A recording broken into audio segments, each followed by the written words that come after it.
family business, put his people to work. He understands the relationship of your lives to what's going on in the country today and what's going on in the world today. That's worth something in a governor. He also understands, having built and operated a business where he depended on how well the people who work for him were doing and how well the people he was selling things were doing.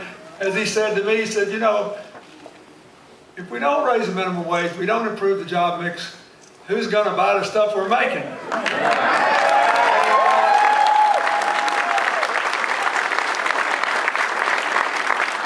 This is a big deal. It may seem like second nature to you, but I'm telling you, I watch these campaign ads all over America, and they have nothing to do with the real world. Amen. I just went to my 50th high school reunion. I just became a grandfather for the first time.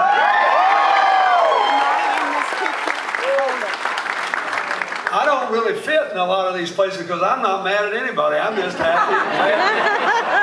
You know, the sun comes up in the morning and I see it, I'm a happy camper. But I'll tell you what I know. You're too short. You're too short. When you reach the point in life and you know you've got more yesterdays than tomorrows, you become more concerned about the tomorrows. You care more about your children, more about your grandchildren, more about what the future holds. And if you live the life I have, you want every kid to have the same chance, without regard to their race, their income, their zip code, their circumstances.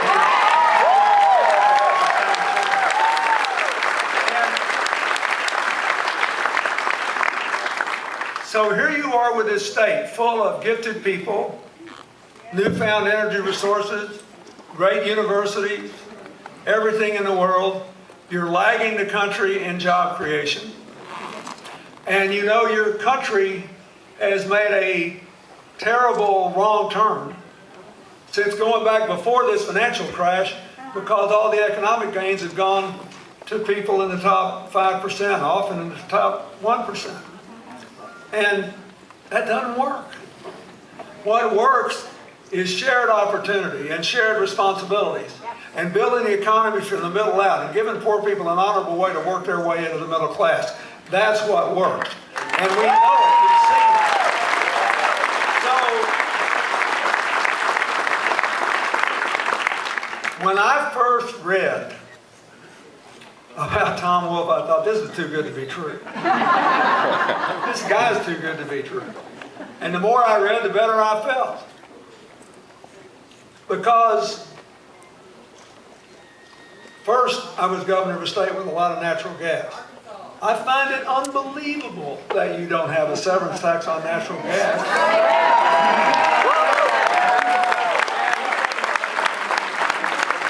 Your current governor thinks it's better to raise the gas tax 28 cents a gallon than to have a severance tax on natural gas. I disagree with that. That's just not right. That's not good economics. I think it's better to have a reasonable severance tax on a natural resource that is not coming back and put it into a resource like education that keeps on giving.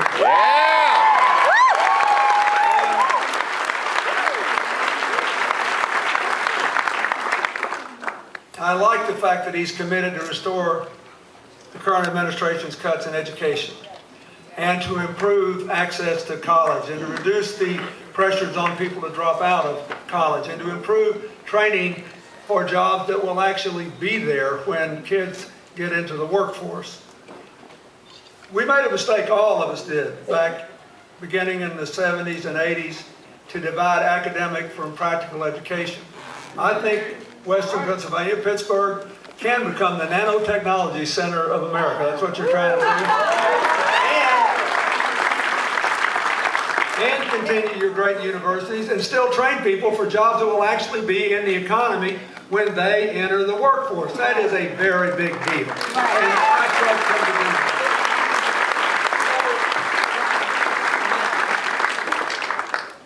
that. The truth is, we're coming out of a long, horrible period that was not good before the financial crash and went straight downhill after the financial crash.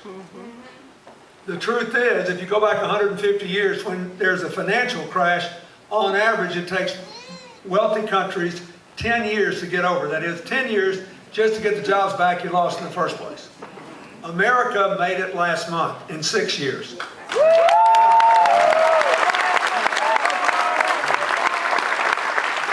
That's not going to make any votes in this election because ordinary people don't feel it less, but it means when you pick a governor, you've got to think about that. The country's coming back. The only issue is what are the terms on which we're coming back? Are we going to invest in education? Are we going to invest in training? Are we going to build a new economy that everybody can be a part of? Are we going to go back to trickle-down economics, which never worked and is working worse than it ever has, just because people are blinded by all this partisan rhetoric? Are you going to elect a real person who's led a real life in a real Pennsylvania community?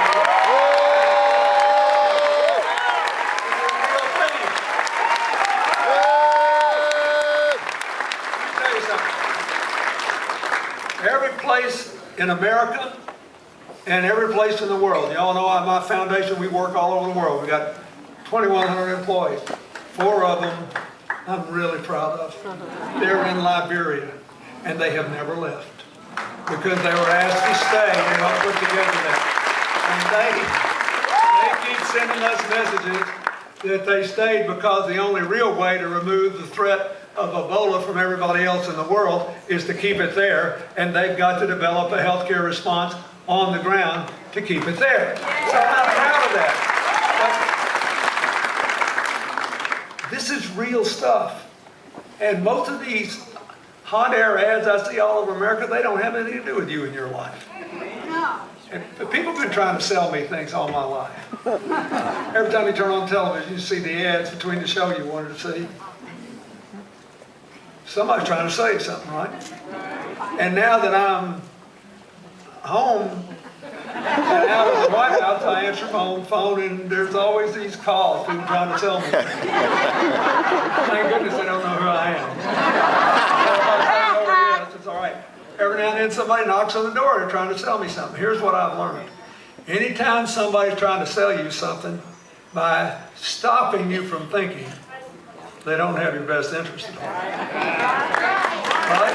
Anytime somebody comes up to you and just starts talking to you, gives you a chance to disagree with them, gives you a chance to ask questions, you trust them more, don't you?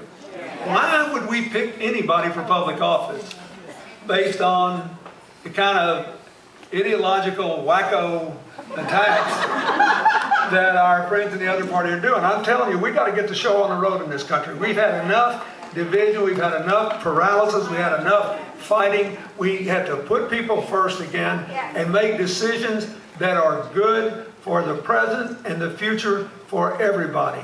That's why I am so thrilled that you are about to elect this man as the next governor.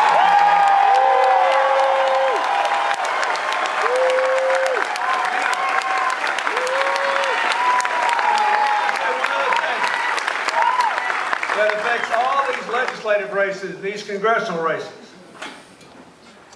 Those of us who are Democrats have to take our fair share of responsibility for the gridlock in Washington for a simple reason. A different America shows up when we vote for president and when we vote in the midterms.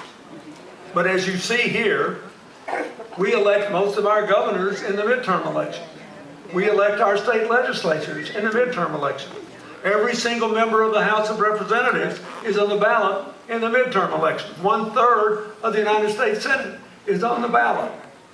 And we have never been able to convince younger voters, first-time voters, lower-income working people that have to get up early every morning, take their kids to daycare and be at work before 8 o'clock. The elderly who are more infirmed, who depend more on the supports of the Medicare system and other government. We've never been able to convince people, in those groups especially, that it's just as important to vote in midterm as it is to vote in the presidential election. So the only thing I have to say to you is every one of you between now and election day will pass 100 people that you know to some degree. And a bunch of those 100 people who aren't here today will not vote in this election unless you tell them why they should. The governor of Pennsylvania can make this state an economic leader in America again.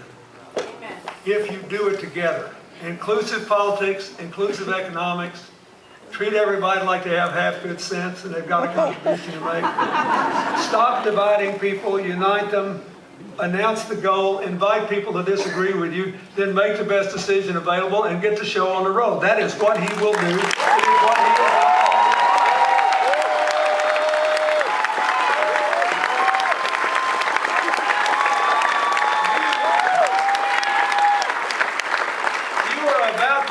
In a position both to help yourselves and give your country a gift.